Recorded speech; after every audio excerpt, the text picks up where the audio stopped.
안녕하세요. 반갑습니다. 채화님. 저는 맨날 스트레스를 받고 있어요. 남자친구랑 동거를 하고 있거든요. 그런데 혼인신고도 안 하고 계속 싸우고만 있습니다.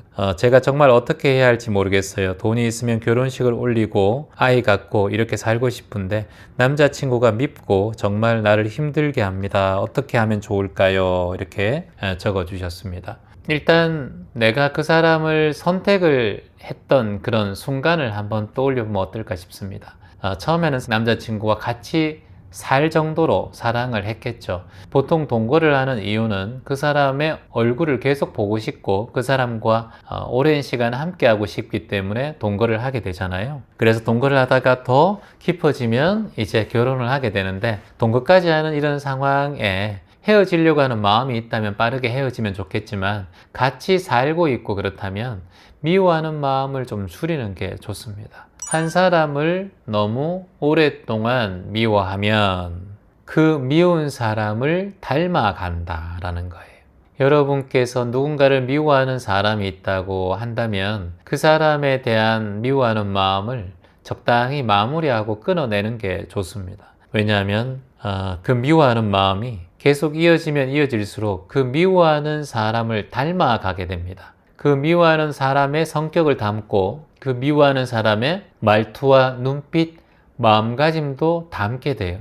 예를 들어서 결혼을 했는데 임신을 했어요. 남편이 너무 미워요. 남편이 집에는 관심이 없고 자기 인생만 재밌게 살아가는 사람이라면 태교할 때 참 밉죠. 그리고 또 심지어 바쁘다는 핑계로 아이가 출산일이 다가와도 관심도 별로 없고, 그리고 또 적극적인 그런 가정을 돌보지 않는다면 미워하는 마음이 점점 더 많이 생깁니다. 근데 보통 아이를 뱃속에 가지고 있는 상태에서 누군가를 미워하게 되면 그 미워하는 사람의 성격과 얼굴과 그런 관념을 아이가 비슷하게 담는다는 설도 있습니다. 이건 굉장히 저는 좀 의미가 있고 그럴 수도 있겠다라는 생각이 드는 게, 왜 그러냐면은 우리가 아이들 태교할 때 자기가 닮고 싶은 그 연예인의 얼굴을 많이 보잖아요. 그러면서 이렇게만 생겨나라 라고 생각하고 아이의 그 얼굴이나 외모를 위해서 스타들의 사진을 본다고 합니다. 근데 그런 것보다, 좋아하는 것보다 여러분 미워하는 것이 더 오랫동안 남고 미워하는 것이 더 상대방의 영향을 많이 받습니다.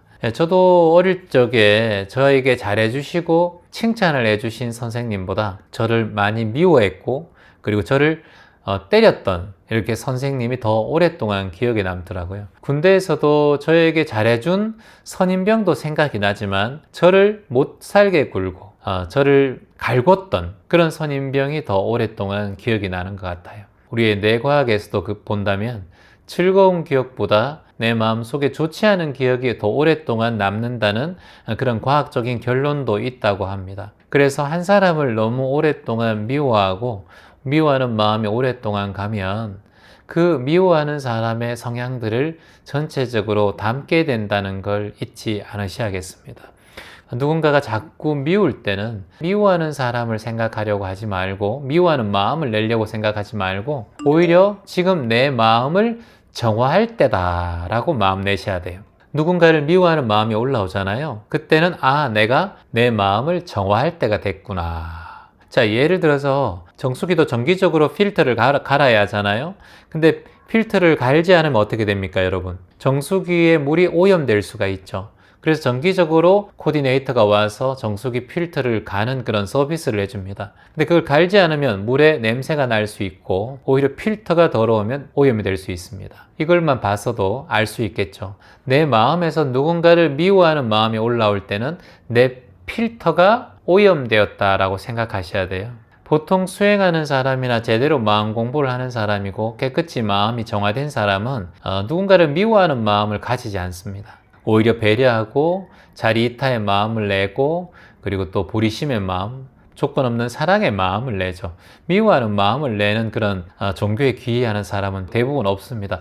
어떤 신부님, 수녀님, 스님, 목사님, 이런 정말 제대로 공부하시는 분들은 남을 미워하지 않습니다. 저는 개인적으로 그렇게 생각을 해요. 그래서 누군가를 미워하는 마음이 올라올 때 내 정화하는 필터가 오염되었다라고 바라보셔야 돼요. 누군가를 미워하든가 누군가에게 비교하는 마음이든 누군가를 이간질하는 마음이든 누군가를 좀 질타하는 마음, 시기 질투하는 마음이 올라와도 내 마음의 필터가 지금 오염 상태구나. 그럼 이걸 정화를 해야 됩니다. 그러니까 상대방을 성격을 바꾸고 말투를 바꾸는 게 아니라 내 마음을 정화하는 게 가장 중요해요. 자신의 마음을 정화하라. 그것이 수행자의 임무다. 하지만 누구나 잠깐씩은 미워하는 마음이 올라와요. 그거는 인정합시다. 인정하고 그걸 떠나서 내가 오랫동안 미워하지는 말자고요. 우리도 인간이기에 누군가 미워하는 마음이 올라올 수가 있죠. 그래서 모든 것은 내 안의 마음 상태에 달려있다. 이걸 일체유심조라고 하죠. 직장에서 스트레스 받고 가정생활에서 스트레스 받고 지금 동거생활에서 스트레스 받고 있는데 여기서 스트레스 받는 마음은 곧 부정적인 갈등을 만들어냅니다. 이 부정적인 갈등은 결국은 내 마음의 필터를 오염시키고 결국은 이 일로 인해서 이 인연으로 인해서 내 전체적인 삶의 인생이 다 얼룩지고 오염될 수 있다는 걸 잊지 말아야 돼요. 그러면 가장 중요한 것은 내가 그 상대방을 볼 때 화가 일어나는 이유가 뭡니까? 욕심이 있기 때문에 화가 일어나는 거예요. 저 사람은 내가 원하는 대로 말했으면 또는 저 사람은 내가 원하는 대로 돈 좀 벌어왔으면 저 사람은 내가 원하는 대로 행동과 말을 좀 해줬으면 좋겠다라는 거예요. 이게 뭐다? 욕심이에요.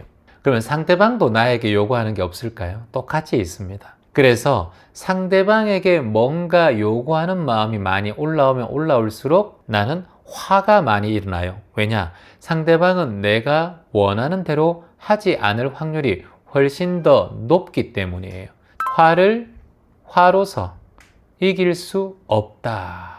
화를 화로서 이길 수 없다. 남자친구가 화를 내고 배우자가 화를 내면 똑같이 화를 냈을 때는 이길 수도 없고 오로지 문제가 커질 수밖에 없다. 화가 났을 때는 잠시 그 화를 지켜보고 저 사람이 화났구나라고 알아차리고 화가 조금 누그러졌을 때 내가 원하는 얘기들을 하는 게 좋습니다. 그래서 화는 화로서 절대 이길 수 없다. 그래서 화는 그러면 도대체 뭐로 이길 수 있습니까? 뭐로 이길 수 있을까요? 자비심으로 이길 수 있습니다. 상대방에게 화가 일어날 때 이 사람을 연민과 자비심을 내십시오. 또는 사랑하는 마음을 내세요. 화를 이길 수 있는 세 가지 마음 뭐라고요? 사랑, 자비심, 연민심이에요. 이것이 영원한 지혜의 법칙이라고 할 수 있어요. 화가 났을 때 딱 알아차리는 거예요.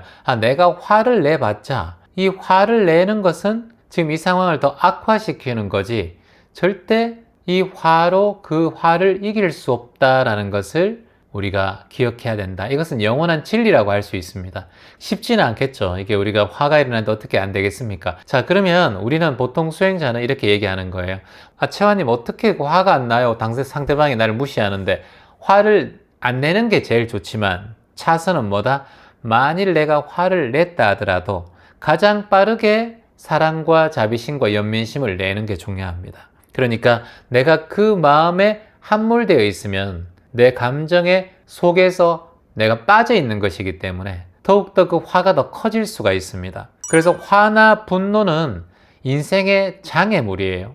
그럼 어떻게 해야 된다? 이해하고 인정하고 존중해 줘라. 그래 결국은 내가 동거를 하면서 힘든 상황이 있고 남자친구가 나에게 괴롭게 하더라도 우리는 살아가면서 내가 그래도 행복할 수 있는 비결이 저는 있다고 봐요. 쥐구멍에도 볕들 날이 있다고. 지금 동거 중에 남자친구가 힘들고 어려운 그런 상황이 있다 하지만 나는 그래도 지금 이 순간 행복의 비결을 찾아야 합니다. 행복의 비결을 찾는 방법은 너무나 간단합니다. 두 가지만 행복의 비밀에 중점을 두면 돼요. 자, 첫 번째, 타인으로 인해 행복을 바라지 말라는 거. 이게 첫 번째예요. 타인으로 인해서 행복을 바라게 되면 타인이 문제가 생기면 내 행복도 결국은 깨지게 돼요. 그래서 수행자는 매 순간마다 타인을 통해서 행복을 빌지 마라. 그럼 두 번째는 뭐예요? 자신을 사랑하고 아껴라는 거예요. 이게 두 번째입니다. 자신을 사랑하고 아껴야지만 행복으로 갈 수가 있어요. 여기서 돈을 많이 벌어야 행복해야 된다. 내가 집을 사야 행복해야 된다. 내가 결혼해야 행복해야 된다. 자식 있어야 행복해야 된다. 이거는 다 행복의 하나의 순간일 뿐이에요. 영원한 것이 아니에요. 동거하시는 우리 여성분도 남자친구한테 의지하지 말고 뭐 혼인신고를 하든 결혼을 하든 동거를 하든 그건 중요한 게 아니에요. 다 모두 그냥 경험일 뿐이에요. 이런 사람과 만일 결혼해서 헤어진다면 더 어려운 상황이에요. 동거를 통해서 충분한 경험을 하고 혼인신고 안 하면 어때요? 그냥 살면 되죠. 그게 뭐가 중요합니까? 지금 그것에 서류에 대한 집착이 있다라는 거예요. 본인의 마음에 난 여잔데 지금 시간이 없는데 이런 집착이 있기 때문에 오히려 더 남자친구도 부담이 될 수 있고 더 멀리하고 싶은 마음이 올라올 수 있습니다. 그래서 어떤 누구든 그 사람에게 의지하지 말고 타인을 통해서 행복을 얻으려고 하지 말고, 그래서 행복한 삶이란 나를 존중하고 아끼고 사랑하는 거예요. 그게 가장 기본적으로 저변에 확대되어 있어야 내 인생이 가치 있는 인생으로 살아갈 수 있어요. 그런 사람은 남에게 해를 끼치지 않아요. 나를 아끼고 나를 존중하고 나를 사랑하는 사람은 그게 저변에 깔려있기 때문에 남도 이해하고 존중하고 남도 사랑하는 마음이 생길 수가 있습니다. 그래서 지금 남자친구에 대한 자꾸 바람이 있는 것은 내가 나를 아끼는 마음도 없고 나에 대한 사랑과 나에 대한 존중심이 없기 때문에 자꾸 누군가를 통해서 행복을 얻으려고 하고 바라니까 상대적으로 남자친구는 자꾸 이런 여자가 부담이 되고 멀리하고 싶은 마음이 들 수가 있습니다. 자, 같이 따라합니다. 나는 오늘 이 순간 나를 돌보고 아낀다. 오로지 나를 진정으로 아끼고 사랑해 줄 사람은 이 세상에 단 하나뿐인 나뿐이다. 그러니 그 누구에게도 의지하지 않겠다. 나를 아끼는 것을 가장 선두에 두겠다. 그러면 주변의 것들이 자연스럽게 주변의 모든 상황이나 것들이 이렇게 풀리게 되어 있어요. 이걸 꼭 기억해서 자신의 삶의 주인이 되시기를 희망합니다.